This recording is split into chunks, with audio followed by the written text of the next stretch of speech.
Taarifa hii habari ni kwa udhamini wa kampuni ya kutuma na kupokea pesa Fizi One.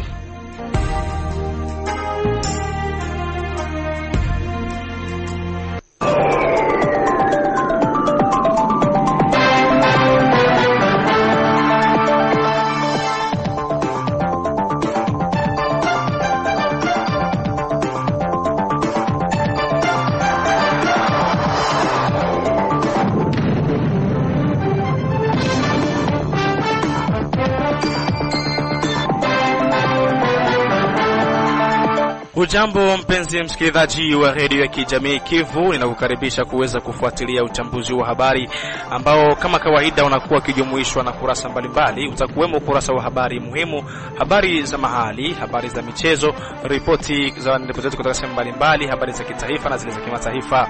Mimi ni Izake Mrucha Ashibe, msomaji wako wa siku ya leo. Upande wa pili unashikiliwa vyema naye Merci Mberechi. Ninakualika kwa utulivu kuambatana nami mwanzo hadi tamati.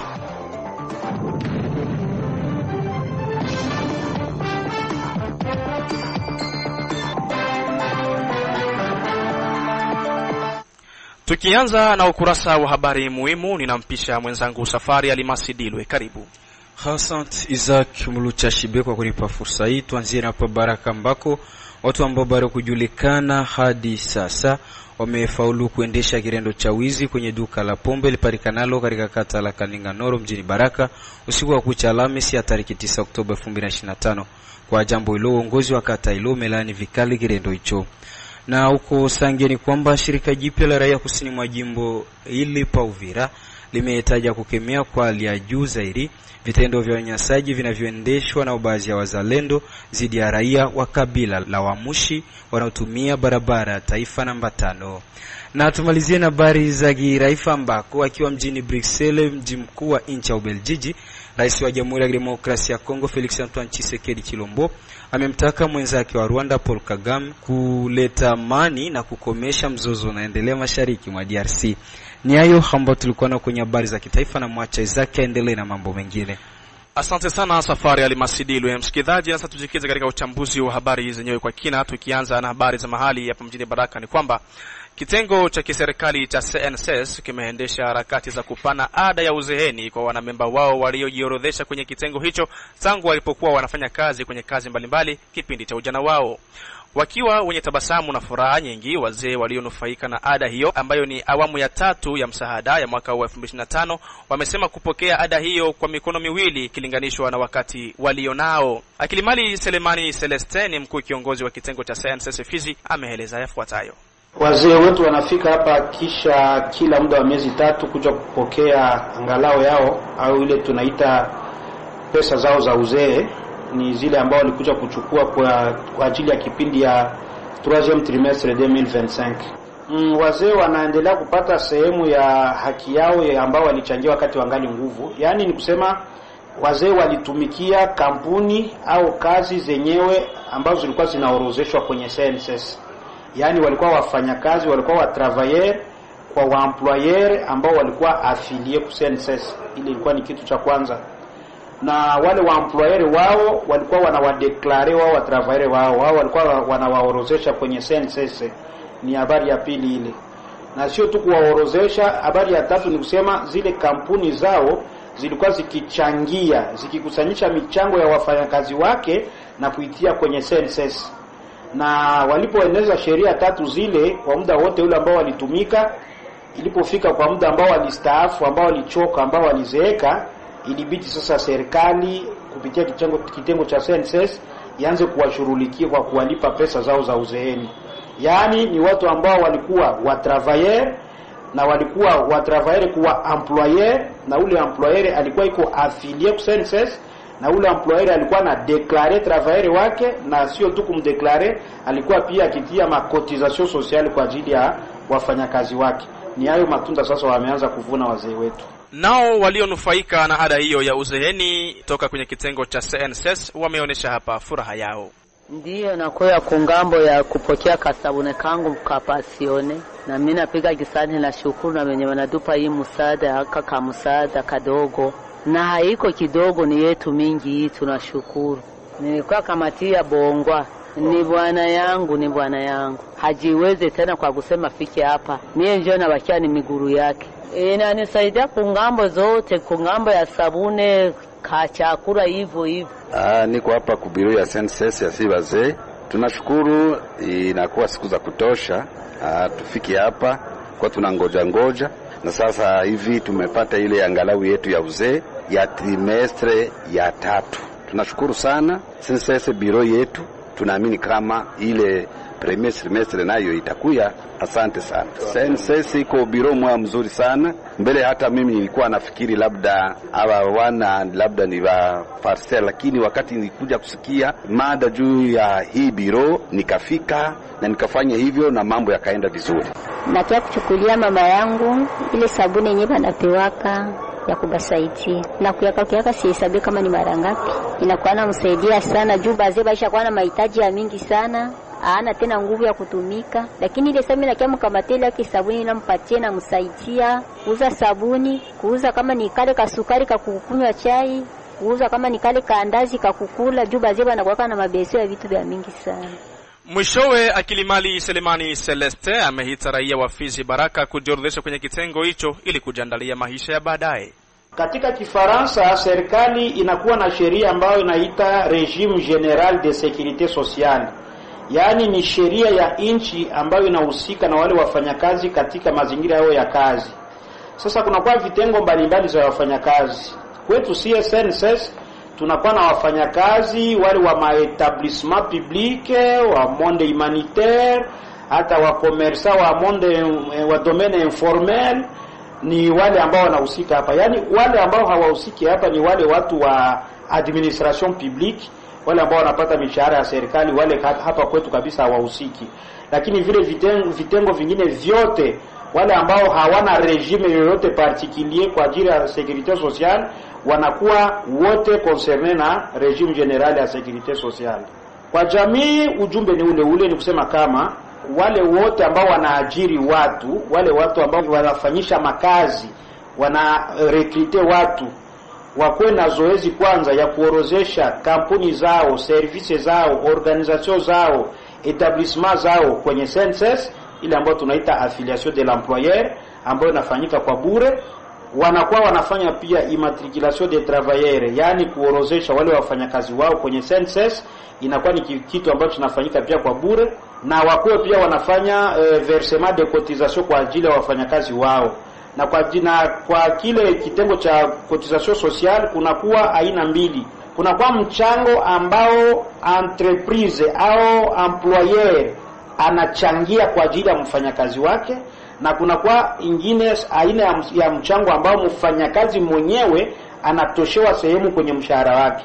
Yaani katika cotisation sociale kunakuwa sehemu ya employeur na sehemu ya travailleur, wanaichanga pamoja, wanaiweka kwenye SNCS.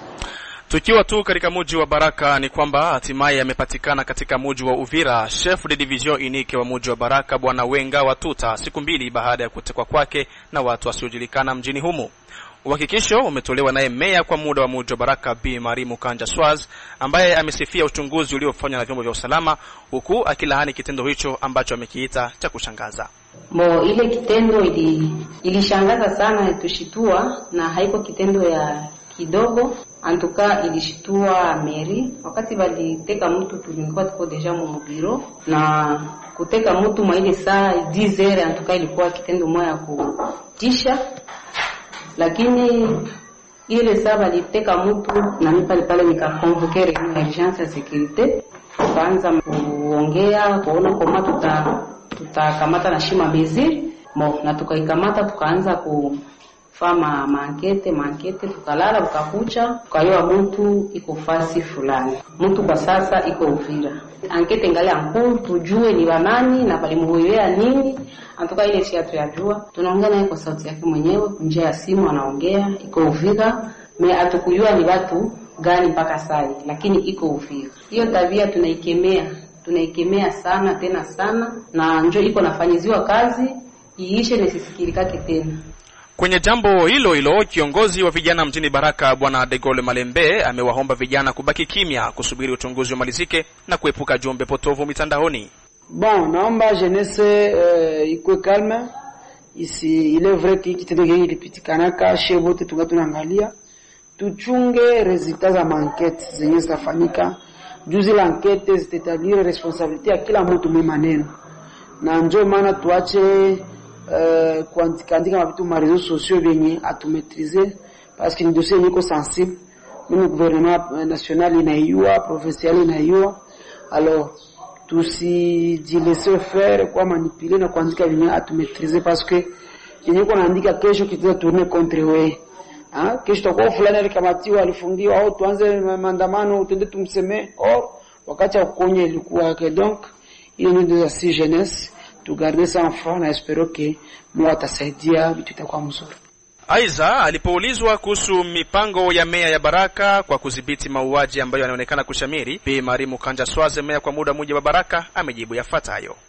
Mipango hiyo tunaichukua na ndio niwaambia tuko na reunion, tulishafanya reunion ya kwanza, tulifanya ya pili hapa kwa enlèvement ya chef de division et pourquoi mina tunaandaa samedi reunion ya conseil sécurité élargie. Watu wote watakuwa amo pale, tutaongea na tutakamata compromis juu ya usalama wa raia mu jiji letu la Baraka. Watu ambao bado kujulikana hadi sasa wamefaulu kuendesha kitendo cha wizi kwenye duka la pombe lipatikanalo katika kata la Kalinga Noro mjini Baraka usiku wa kucha Alhamisi ya tarehe 9 Oktoba 2025. Kwa jambo hilo, uongozi wa kata hilo umelaani vikali kitendo hicho. Akizungumza na redio yako, Bwana Asende Miliati Koboka, kiongozi wa kata la Kalinga Noro, ameanza kwanza kutoa picha ya hali halisi ilivyokuwa, huku akiomba kwa vitengo husika na usalama kuzidisha ulinzi katika kata hilo. Mimi nakuja hapa kuzungumza kuhusu tukio moja ambalo lilitokea mkata yangu ya Kalinga Nord. Kuna mama mmoja mjane ambaye anaitwa Tosha, mke wa marehemu Mkucha, anakuaga na depo yake ya pombe. Alafu ilikuwa jana hiyo akaibiwa pombe zake zote, pombe aina za Mustele, Brarundi, akaibiwa kabisa, na mdepo yake mnakuaga mlango ya chuma.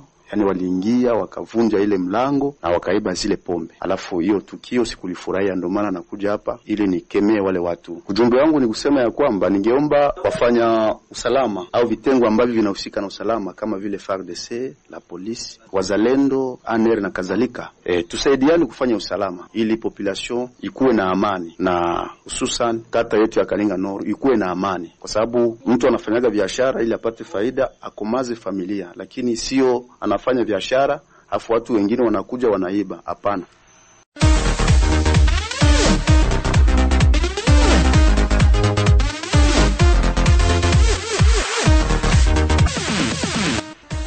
Na sasa hivi tunaenda kupita kwenye ukurasa wa habari za michezo. Habari za michezo bila shaka nitamkaribisha mwenzangu Omari Makelele Ozila. Barabara mwenzangu Isaac Mlocha Ashibe anakwenda kule Victor Gyokeres na mpira. Gyokeres namba 14 mgongoni, anapiga chenga la kwanza kule Dogisi. Mambo ya livo leo katika habari za michezo kama kawaida, mgongoni mwenzangu Isaac Mlocha Ashibe ni namba ya mchezaji huyo Victor Gyokeres na pepe ya barabara. Katika mji wa Baraka ni kwamba draw ya tournament ya makata inayoandaliwa na baraza la vijana mjini Baraka itafanyika rasmi mchana wa siku ya Jumaa ya tarehe 10 Oktoba 2025 majira saa 9 kamili ndani ya chumba cha mikutano cha vijana mjini hapa. Wanasoka wote wa jiji la Baraka wanahitajika kuwasili ili kuhudhuria kunako draw hiyo. Tukumbushe kwa ni jumla ya kata 8 za mji wa Baraka ndizo zitakazoshiriki kunako tournament hiyo ambayo itaanza kutimua vumbi katika hatua ya 16 bora. Kata hizo ni pamoja na Majengo, Matata, Kibonjwa, Malala, Kalinga Nord, Kalinga Sud, Mwandiga pamoja na Makampanye. Na vile tournament ya Colonie de Vacances kwa vijana wasiozidisha umri wa miaka 17 katika hatua yake ya nusu finali tayari imetamatika katika uwanja wa Lumumba, ambako vijana wa FC Raha waliweza kuwatandika timu ya FC Santos mabao 2-1. Ni rasmi sasa finali ya tournament hiyo itaweza kupambanisha klabu ya FC Raha dhidi ya klabu ya Dragon. Mengi zaidi ni katika uchambuzi wetu habari zinazofuata.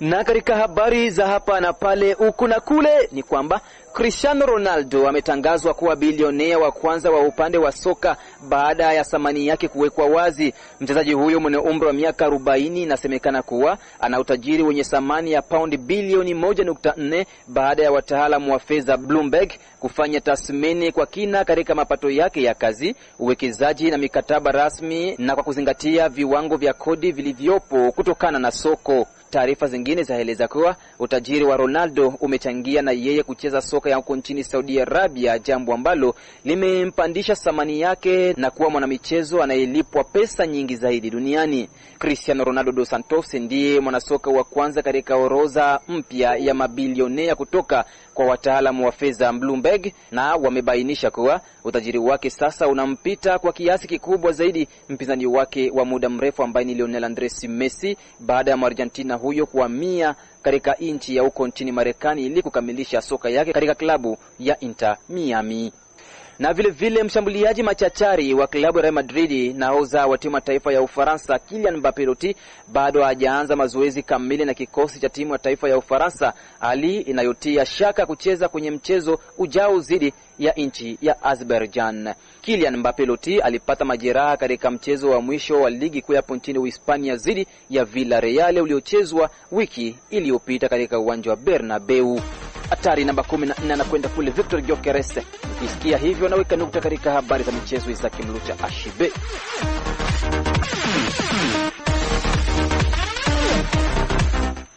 Asante sana Omari Makelele Ozile. Msikilizaji, kama ndo bado unakuja kujiunga nasi, ni kukumbushe kuwa hii ni Radio ya Kijamii Kivu na unaenda kufuatilia uchambuzi wa habari ambao bila shaka mwimbi haya yanatushika vema kuna komita benda 93.0 FM.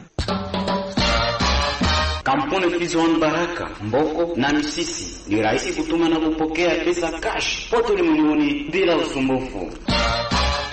Tujielekeze huko Sange. Shirika jipya la raia kusini mwa jimbo hili pa Uvira limetaja kukemea kwa hali ya juu zaidi vitendo vya unyanyasaji vinavyoendeshwa nao baadhi ya wazalendo dhidi ya raia wa kabila la Washi wanaotumia barabara namba 5 ya taifa, huku wakiwaita kuwa ni mbao. Uhakikisho ni wake Mafikiri Mashimango, mratibu wa muundo huo kusini mwa jimbo hili, ambaye ametoa maelezo juu ya swala hilo. Parapor na swali, acha nikwambie kwamba tracasserie iko mplende la Ruzizi, route numero 5.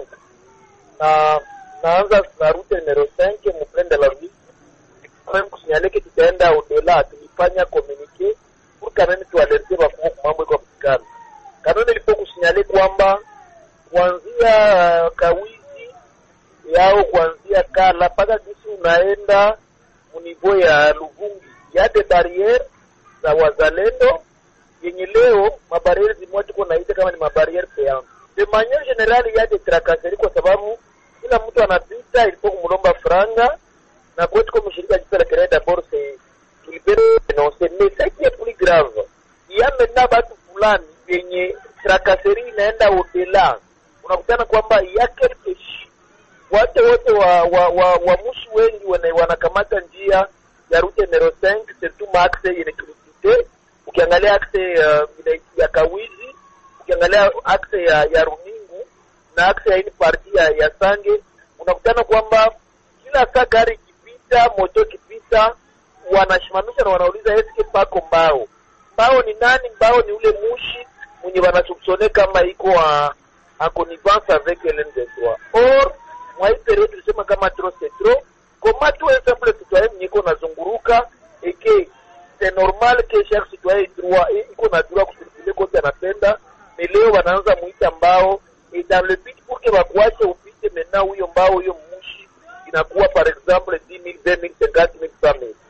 Donc suite à ile vitu, c'est comme ça que tuliandika tukalomba administrateur wa territoire convoquer une réunion de conseil de sécurité élargie yenye atainviter les différentes couches, notamment les wazalendo watakuwa wamwamua na wengine civil, pour que tuikare tuangalie ni tunaweza fanya pour que tumetre fair. Hata hivyo, upande mwingine ameongeza kuwa huu sio muda wa kuanza kuumana meno sisi kwa tuhuma za usaliti dhidi ya Washi, kwani kila kabila ina watu ndani ya kundi la waasi wa AFC M23. Mafikiri Mashimango amerejea mara tena. L'objectif principal ni kupenda tusisalire image ya mzalendo. Unajua kwamba Uvira ville comme territoire, Baraka ville comme territoire, ce sont des entités zinaendelea kushimama pour faire face à la résistance, face à l'avancée d'M23. Na tuna droit ya kuonesha image ya mubaya pour quelques citoyens bazalendo et pas se comporter. C'est comme ça que tuliambia que va convoquer les réunions, mais aussi tulialerter, tuliita gouverneur de la province, il faut quand même signaler le procès Pouroussi, Même j'ai parlé na vice-gouverneur Maître Lacano pour kumwambia kama bakonvoke urgemment les quelques responsables wa Wazalendo pour que badiscute bangalie inaweza fanyika pour une solution rapide, parce que le moment sai hatuna besoin ya madivision, tuko na besoin ya kila mtu kunyadamua kuchangia kwa ajili ya kufaire face à l'ennemi qui est l'M23 de Rwanda. Voilà message, na tuko bien déterminé. Wanajua tuko kama s'il n'y a pas de solution za mbio, nous comme la nouvelle civile tunawaza maintenant d'ici là ta convoquer une réunion na ba transporter bote banakamata route de Rotin pour que tuwaze nini tunaweza fanya dans le sens ya kuleta amani. Donc unajua kwamba depuis que Bukavu yanguka il y a des soupçons, donc il y a des préjugés na sema kwamba Bukavu bamushi balimshaka Bukavu et que bako à la base ya donc avancer 23. C'est pourquoi qu'il y a une raison valable. Et nous nouvelle civile tunasema non, comme le moment ya kuongelea huyu alifanya hiki na il faut quand même kusignaler kwamba leo ukiangalia kama makabila mingi, watu wa mingi makabila wako mu M23, haiko kuweza kusema kabila fulani ndio mu M23, kila watu wako na watu mu M23. C'est très important, tuko na besoin ya kuwa na kila mtu mwenye anaweza kuchangia kwa ajili ya kuchangia defense ya nchi, vingine yote ni administration, et que c'est très important comme nouvelle civile, hatuna droit kusalire image ya mzalendo mwenye mpaka sai iko mtu mwenye alichangia na anaendelea kuchangia pour la resistance. Na message kwa wazalendo liwaambia bakamati ili waprendre conscience kwamba tuko na role moja ni ya defense ya nchi na tuna besoin kuwavuruga. Sasa ni message pour eux. Na ya pili ni kuraia yote napaswa kuwa makini, tuko na enemy tuko naye mwayo plateau ya Uvira na Fizi, inalomba vraiment kutumika en collaboration et que tunaendelea malere huko Mwenga. Mpenzi msikilizaji, mirija au tuyo kubwa zenye kuleta maji ndani ya eneo zimoja za tarafa ya Mwenga zimevunjwa nao watu wa nia mbaya ambao mpaka sasa bado kujulikana mnamo usiku wa kucha siku ya 4 ya wiki tunayo. Kwa jambo hilo, mashirika ya kirahia maeneo hayo yanakemea vikali kitendo hicho. Kwake mkuu kiongozi wa shirika la rahia hapa Mwenga ameonyesha kuwa eneo hizo ni pamoja na Tuseswa na Kalole kama alivyoeleza toka Mwenga. Ni kwa huzuni kubwa ndio maana tumeonyesha hali mbaya ya watu wasiojulikana kwa kuweza kuharibu eneo mbili za maji zenye kusaidia miji zetu, tukitaja Tuseswa na Kalole ndani ya kitengo cha afya hapa Mwenga. Tendo hilo mbaya limesababisha ukosefu ya maji kwa familia nyingi. Eneo hii ya maji ambayo imetokea Lulumunyu, sehemu moja imesaidia miji mbili, yani Bondeko na Kalende, vile eneo ya Kasanda kutokea chemchemu yake kwa mlima Lukanga ambayo ilijengwa na CICR mwaka wa 2009. Nayo imesaidia Mwenga Centre yenye kuundwa na miji midogo, tukitaja Kalole, Ilinda, Busawa, Mukingi, Musika, Site Ilunga, Kitemba na Bulinzi ya pili. Sehemu kubwa ya mirija yenye kuleta maji zimekatwa, kuongolewa na kubebwa na hawa watu wenye roho mbaya na kuacha wanaokaa ndani ya mji hii katika upungufu wa maji na kuendelea kuingia katika hali ya uhaba wa maji, na hii inaweza sababisha magonjwa na pamoja na ile kufikia kujitokeza kwa magonjwa ya kuambukia ndani ya mji. Tumemwangia maua ofisi. Aidha, upande mwingine ameomba kwa viongozi wa serikali kuwawinda vilivyo watu wa nia mbaya wanaoendesha vitendo hivyo. Ya nafasi husika na maji kwa ujulishaji wa haraka tangu asubuhi ya tariki 8 mwezi wa 10 mwaka huu siku ya 3 kuhusu tatizo yale na kujitoa kwa kutengeneza sehemu zimoja ambao zimeharibika na vifaa kwa matumizi ya kazi hiyo. Tumewaomba raia ya Mwenga watumiaji husika na maji yale kwa kuitunza, kwa viongozi mbalimbali kwa kukesha na kufuatilia zaidi, hata hivyo kuadhibu kisheria yeyote yule ambaye angelikamatwa kwa uharibifu ya vifaa ambao vinaingiza maji mjini mwetu.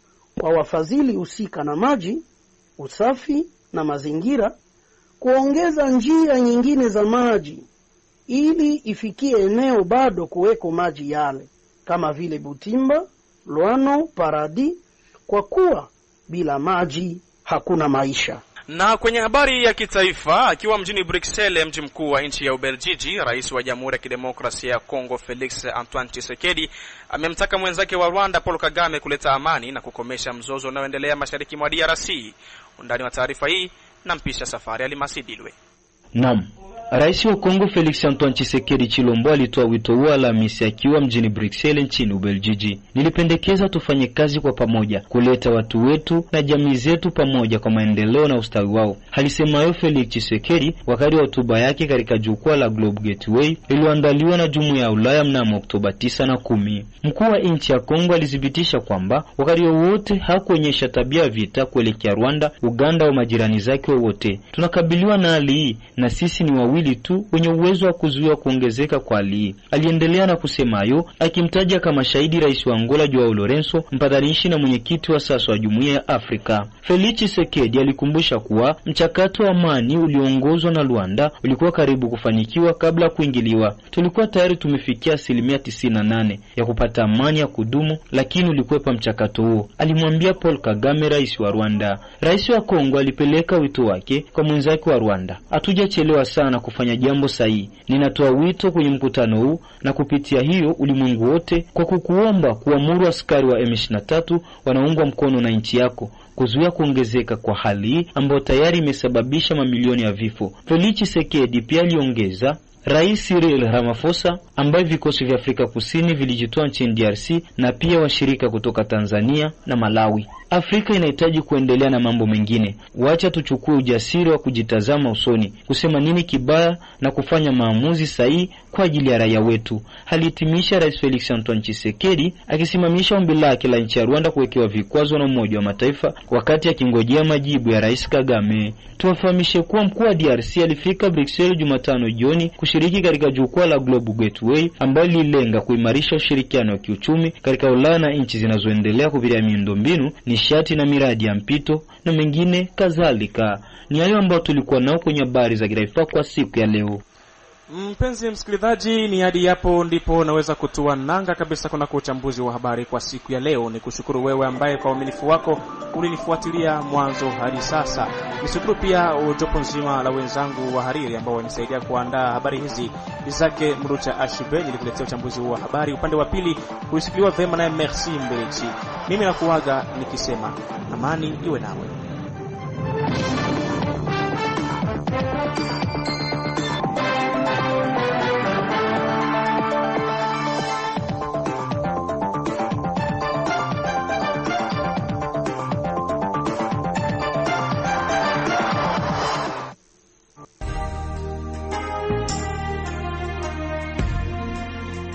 Taarifa hii ya habari ni kwa udhamini wa kampuni ya kutuma na kupokea pesa Fizi One.